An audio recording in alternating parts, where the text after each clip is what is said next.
What does world-class real estate look like to you? Try to combine old-fashioned traditional estate agent values, but with all the modern tech that can help you move that forward. Excellent communication is at the heart of what they do. Great real estate looks like strong leadership. Consistency. This episode is sponsored by Iceberg Digital.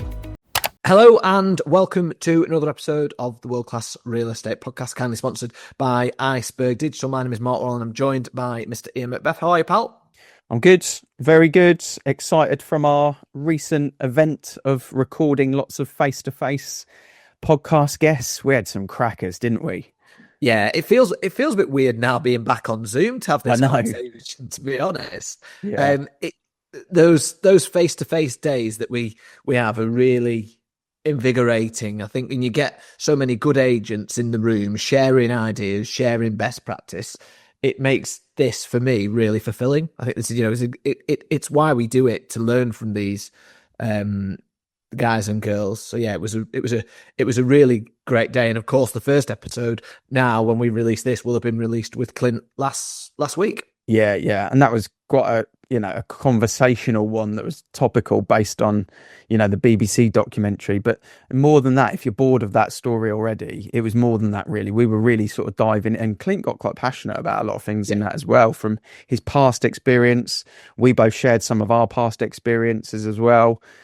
So that's a really interesting, insightful episode. I think not just on that topic of what happened with conditional selling, but actually just the wider, bigger picture of how the industry's kind of tarred with certain things and how we're good at certain things as well. And that was a great episode. Then we had a nice mix of like Steve Barecock, that's got a massive agency. I think when we looked on the statistics, I don't know how many estate agents there are, but he's in the top 150 of estate agency businesses for house sales this year.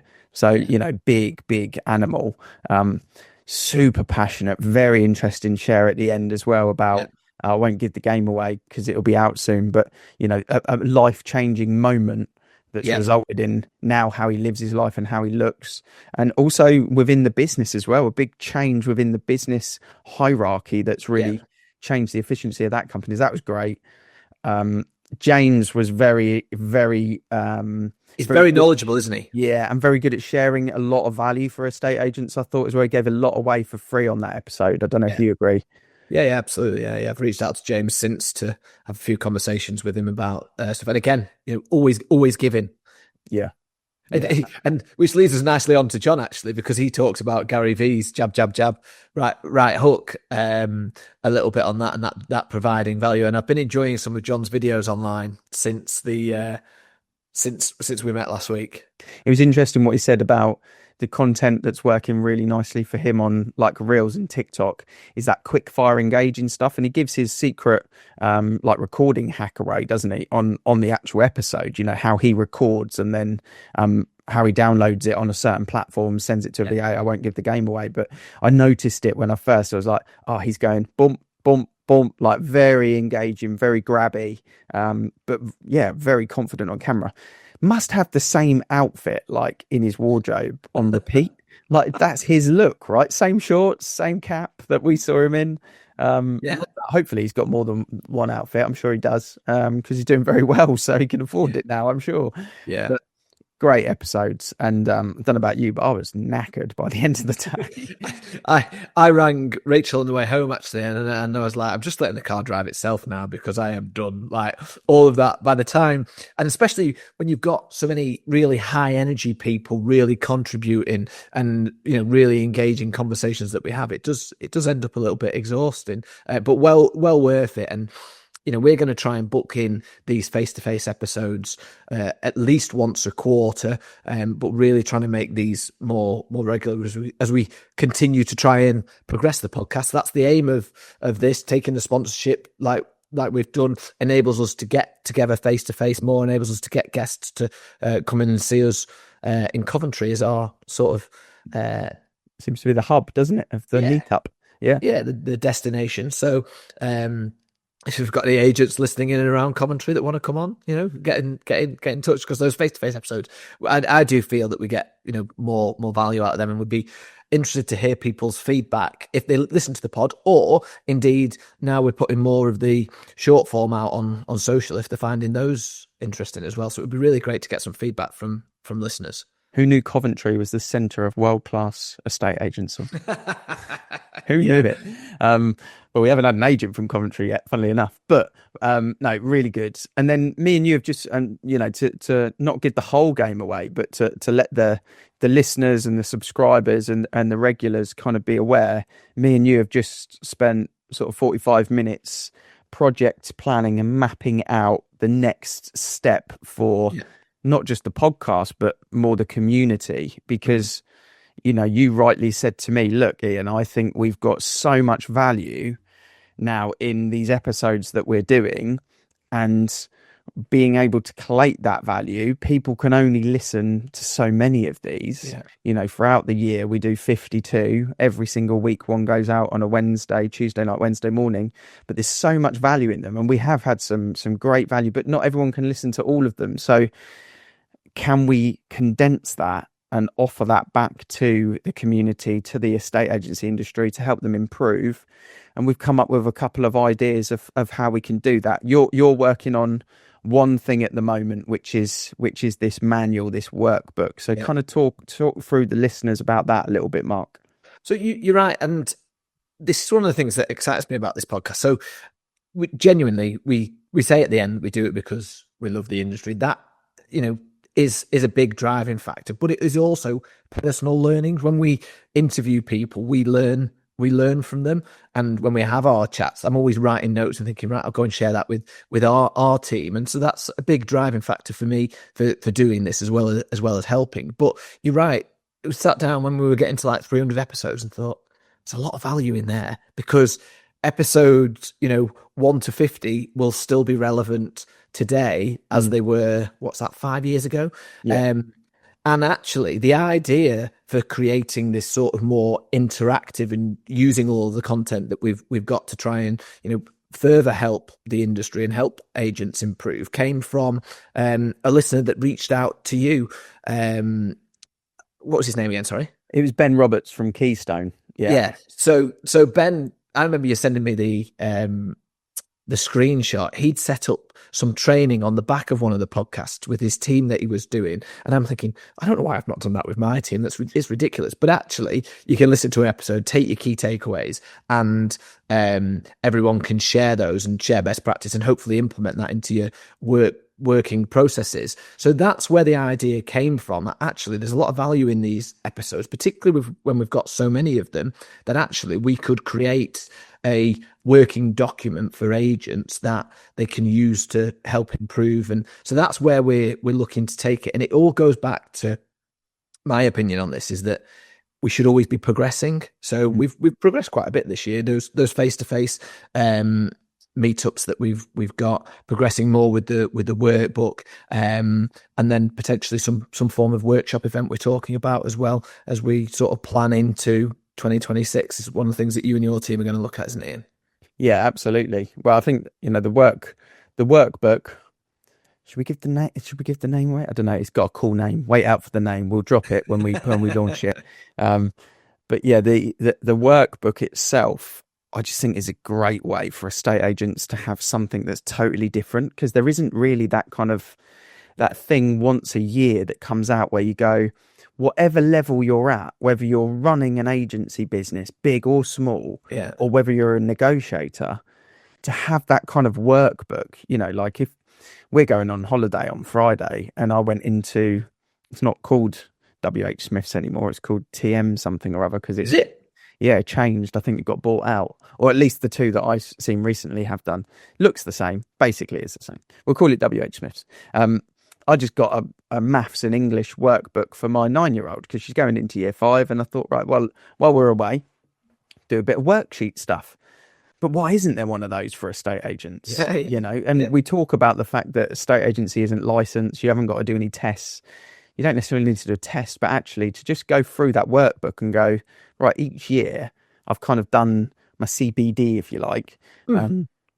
That's kind of what we're looking at here, is to try and uplift the people that want to try and improve. And I learn stuff all the time. I mean, I was we had our group races. We were celebrating our 5th anniversary at Avocado, and one of the assistants for one of the agents is a solicitor by trade, 8 years conveyancer. She now does after sales for 2 of the agents. So, brilliant, attribute for the group and for them.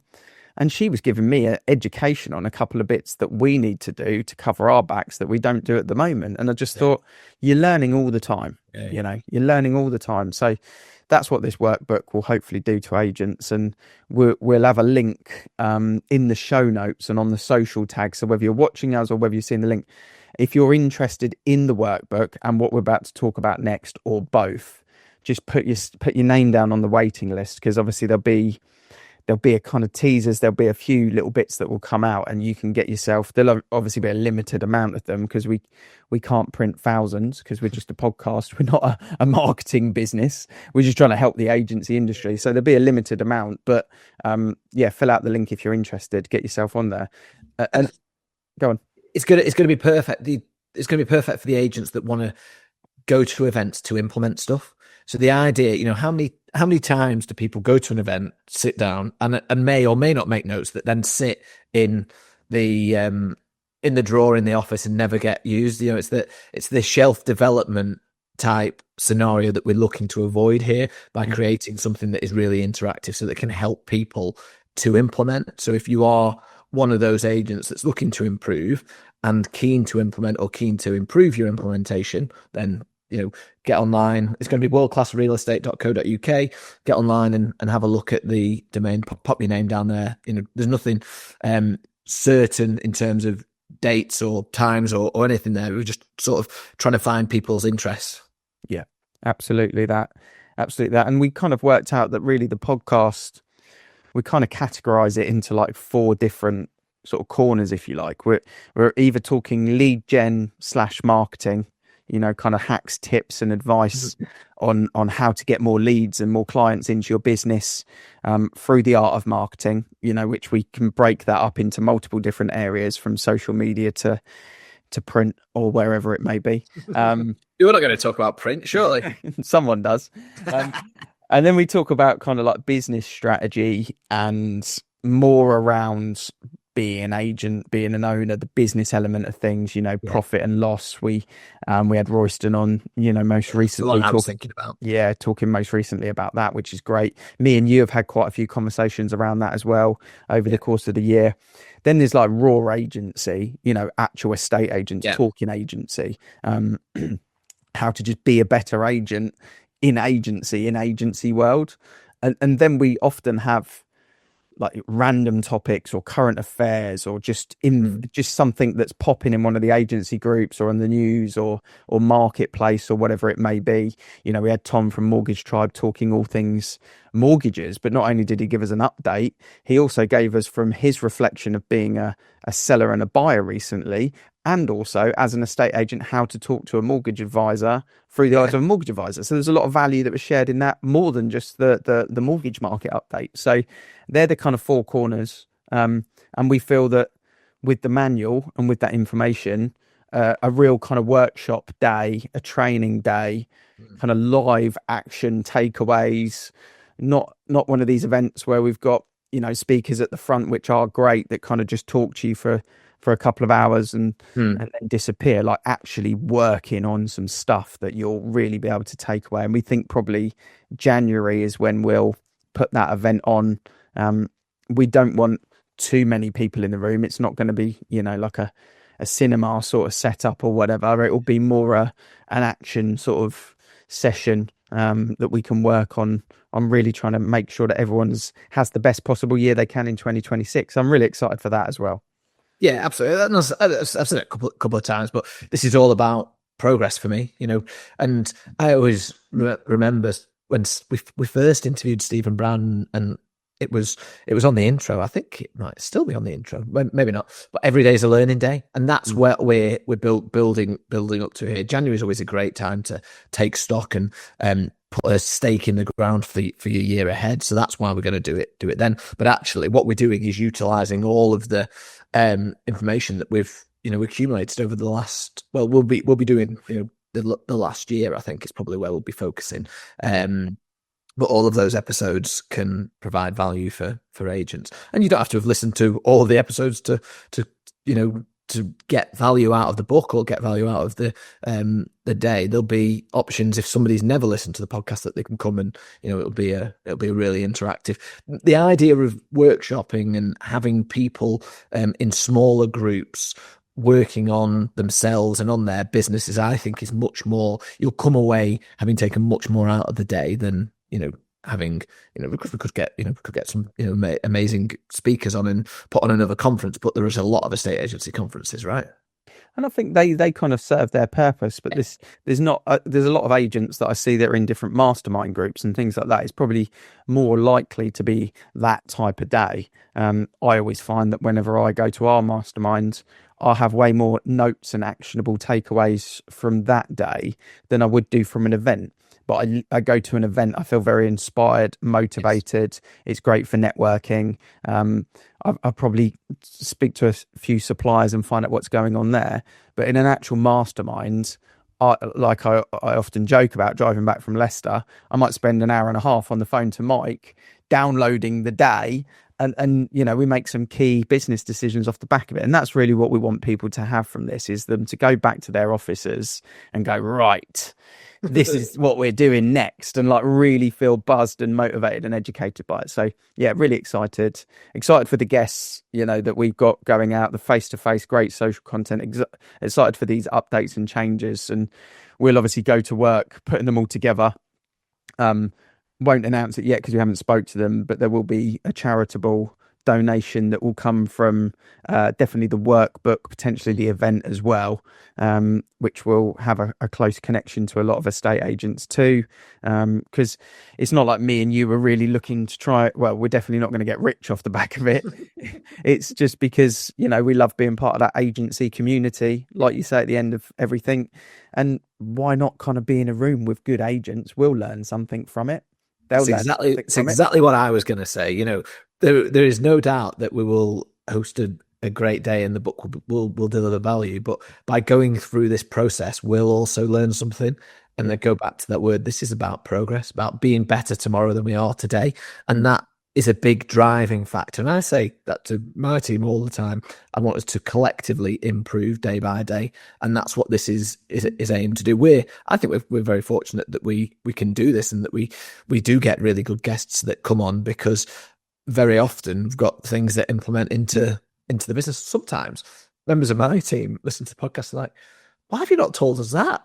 And it's just because there is so much that we talk about, and so much we could be improving and changing processes day by day. But I've tried to limit it a little bit, because all of these conversations just generate really good ideas, in my opinion. Yeah, absolutely.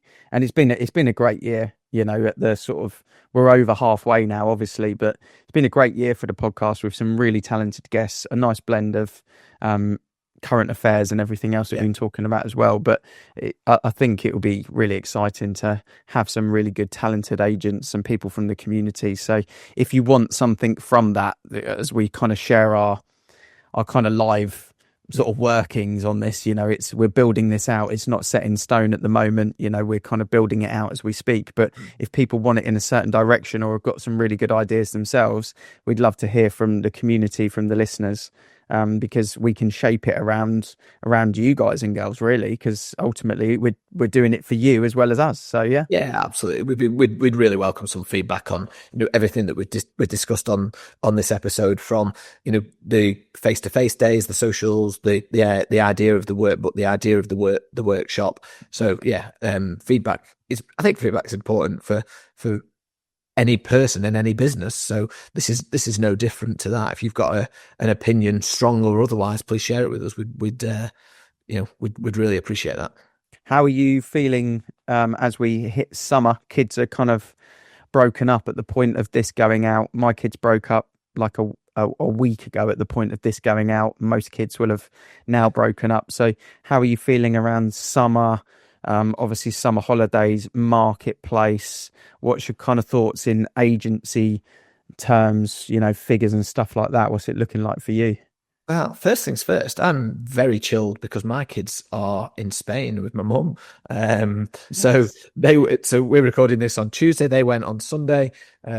Me and the wife went to the gym at 6 o'clock this morning. We've got a date night planned on Thursday, and we fly out on Friday to go and meet them. So, very, very chilled, and it's amazing the amount of time you have when you don't have children to look after. So that's the first thing. In terms of summer and where I think the business is going to go, I think the key thing for agents at the moment is that they are speaking to their clients, finding out the motivated clients, and making sure that those houses are on the market at the right price. I had a conversation with a client yesterday, and what's the figure that you would accept on this house? And he gave me a figure. I was like, oh, we're on at the wrong price then. I had no idea that was his figure, because it has changed in between the previous conversation that I'd had with him, because he wasn't getting the level of interest in viewings. So that was reduced, viewing generated as part of that. I don't think you can underestimate how important that is in this market. Having those conversations and making sure that you're getting stuff on at the right price. I've got a few instructions coming on that I'm quite excited about. So that means that I am pretty excited about what summer might look like, because I know the Rightmove house price index came out yesterday. It was fairly negative. And I think that could lead agents to be concerned, but your summer will be made by your activity. I've been banging that drum with my team for about 6 weeks now. You need to be having the conversations with your clients who are on the market, as I just mentioned, potential clients, and making sure that, if you are going out to evaluations, you're absolutely making the most out of them. What I've seen in our market is that viewing numbers have dropped, but actually the people that are viewing are making decisions. So actually our sales figures are pretty strong. Sales figures for June and July have been pretty strong. Completions will be pretty strong for July and August as well. So I'm fairly positive, but I am well aware now that I think we're entering quite a tough market. But I'm not. That kind of excites me a little bit. Yeah, I think it's. We were talking about this at a conference recently, actually, but this is where good agents can be really, really good. I've said it before, and these markets are where the good agents really do shine. You can confidently charge what you're worth. It's not just a fee battle, because anyone can sell a property. Your strategy around marketing, pricing, launch of a home is vital. If you just slap it on at any price with any marketing, it's not going to go. And stock levels are up. 6-year average versus this time last year, stock levels are up. There's more available, and sales are only marginally up, which shows not as much is selling at the ratio of which they're coming to the market. So, I totally agree with you. I think having those proper conversations like you had with that client, those open conversations, is what the client needs. And normally the most awkward conversations in any walk of life are the best ones to have in that moment. The longer you put them off, the longer it will impact you negatively, and the sooner you do it, the bigger the positive will be. So I totally agree. That one for me yesterday was a surprise. I was like, oh right, oh god, right, well let's make an adjustment then. And it was an effective way of doing it. Client was very happy by the time I went home from work yesterday. And there will be clients that you've got on the market who, when you have a conversation with them, they may have found something, having not previously found something they've not told you. But you need to be having those conversations regularly with your clients to find out their motivations, because as people's motivations change in this market, that can be the difference between selling that house or potentially losing it to another agent. On that, in this market, or maybe in any market, I'd be interested to know, do you think, or do you charge more as a second agent selling a house? Just a conversation I've been having internally a little bit recently. So ever since Avocado, we've always said, as a rule of thumb, and it's up to the agents what they charge, but what we always charged from day one was 1.5% for freehold and 2% for leasehold. Yeah. And if it's a tout or a second-hand listing, there's just never any negotiation on that. So some of the agents, by rule of thumb, will charge 1.75 or 1.8% around here now. Now they're a bit more established, and they'll charge like flat fees on leaseholds of like 5.5 grand, regardless what the percentage is, because that's their sort of minimum level that they'd work towards.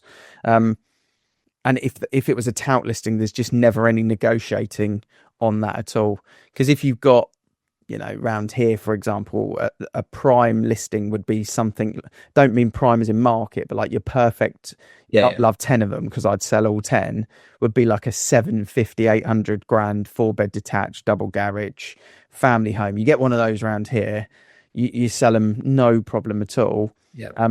They might do some negotiating on that if they needed to win the listing. But if it was a second hander and it was worth 725 and it was on at 775 and they were happy to put it on at 750, but had been on an 8 with another agent for 12 weeks, they just wouldn't negotiate on the fee, basically. So do we charge more? No. But would we negotiate on it? No, as well, is a general sort of rule of thumb around here. Yeah, I think it's really interesting because I do think that in this market now, if you're taking secondhand stock, if you want secondhand stock, if you're taking secondhand stock, it is harder to sell. Yeah. And I know, there's levels, like anything in life, there's always levels to it. But I think, if stuff has been on the market, it can be quite a hard sell. We're quite fortunate around here that not too many agents market like we do. Yeah. So if the agent has the right conversation around price, it is like a new proper listing. Like use that 775 example. So if it's worth 725 and we get it on at 725 and market it with a promotional video on social, in the Facebook groups, we can ding that out in a week. It's if you list it again at 775 and do the social, that doesn't make a difference because it's still the wrong price. The other thing that doing it is no, exactly. And the other thing on that same topic that it's got nothing to do with my influence, but I've noticed like 90% of the avocado partners, they just refuse multi-listings now, just won't take it. Someone asked me the question last week, would you take it on just? No. Just seems like that's becoming less and less common. Where we started 10 years ago, 15 years ago, it was quite common. Like 20% of your stock was multi, wasn't it? Yeah. But now it seems like that's just not a thing anymore, which is great. Yeah, I don't think it's good for the client, and that was the advice that I gave this client that asked me that question last week. I think it's bad to go on the market with 2 agents, and I think maybe now it costs us so much to list a house. Maybe that's why there's a reluctance to do it. Are you gonna list a house at maybe 60% chance of selling it when another agent's just going to rush it onto Rightmove because it's multi? It's not good business in my opinion, but Yes, no, I totally agree. Yeah, interesting to see what happens. I think one thing that's pretty common across the board is most people have got very swollen pipelines at the moment. So I think, touch wood, that Q3 going into Q4 should be quite fruitful in terms of turnover, profits, invoices getting sent. My hope is that, from what I understand, talking to a lot of solicitors, they basically all had holidays in April off the back of the stamp duty thing. They will obviously be holidaying again over summer, but I don't think it's like an all in the same week where they all disperse. Probably a lot of them are already planned to go away, but I think we should see July, April, September as quite strong banking months. And then depending on how August, we've already had April, mate. Sorry, April, August. Yeah. They're all A's, aren't they? Then we should see some decent banking in Q3, and it's just making sure that you got your pipeline selling in August and September so that you can have a big Q4 as well. Really, yeah, absolutely right. That's the key I think at the moment, because you are right. I speak to our conveyancers, and that's exactly what they said about the holidays. No one took any holidays first 3 months, then everyone took holidays, and in addition to that, nobody worked on those files of the sales that were agreed in March and therefore April either, because they're on holiday. So that is having the knock-on effect now, but hopefully we're coming to the end of that. We're seeing, certainly sales getting very, very close to that. So fingers crossed for a good Q3, but you've got to make sure that it's a good Q3 in terms of sales as well as just completions. Like anything in this game, there's more than one side to the business, and you've got to make sure you don't take your eye off the ball on any of them, in my opinion. Yeah, absolutely. No, great stuff. Looking forward to next week's episode, Yeah, and if you're still listening, please do fill out the link below in the show notes. Express your interest if you are interested, and obviously the workbook and the workshop, either or both, because it'd be exciting. It'd be something it's quite fresh and different for the industry. So yeah, fill out the link. Yeah, it'll be there in the show notes. And as I say it every week, but we've referenced it a few times in this episode. We do this because we love our industry. We want to see it improve and get better. We've asked for a little bit of feedback in terms of what we're doing. Please do reach out or share this episode out with colleagues in the industry. I'm Mark Worrall. He's Ian Macbeth. Thank you very much for listening, and we'll see you again next week.